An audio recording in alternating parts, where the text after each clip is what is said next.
Yung mga lods, samahan niyo ako sa ating day 2 challenge. Drop na natin dito mga lods yung ating first booking. Dito sa may veterans. 100 na pesos kasi yung payment. Hanap tayo ng pangalawa nating biyahe dito mga lods. Pero tingin ko wala tayong makukuha dito kaya langatak tayo. So na mga lods, pasukan tayo ng pangalawa nating biyahe. Dito sa loob ng veterans. So, cashless payment ulit ito mga lods. Punta na natin. Sir Francis, sir. Shower capture. Na-drop na natin dito mga lods yung pangalawa natin pasahero. Dito sa may Pulya. Pick upin na natin pangatlo natin yung biyahe mga lods. Papuntang Project 1 naman. Ma'am Kat, ma'am.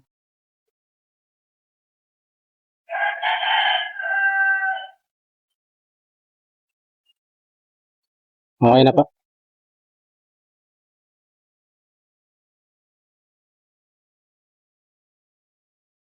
Na-drop na natin dito sa mga lods. Puntahan na natin pangapat ating biyahe. Kasi ito naman tayo. Balikan naman tayong try ng mga lods.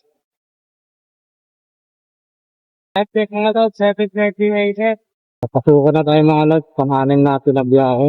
Ang drop off ito mga lods sa Pingo. Pingo Manila. 91 pesos.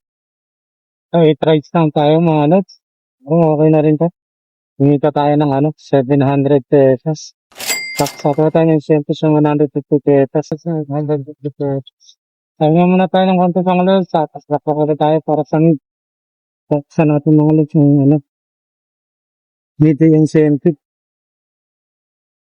Ma'am Andrea? Andrea. Tatap mo. Sa may to naman sa may bangkal. Apa sa bakal no? Okay na kayo ma'am?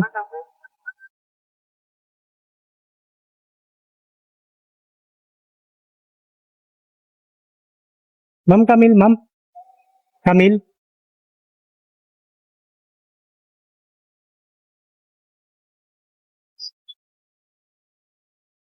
Ano natin mga lods yung pang-anim natin biyahe para sa meeting incentive.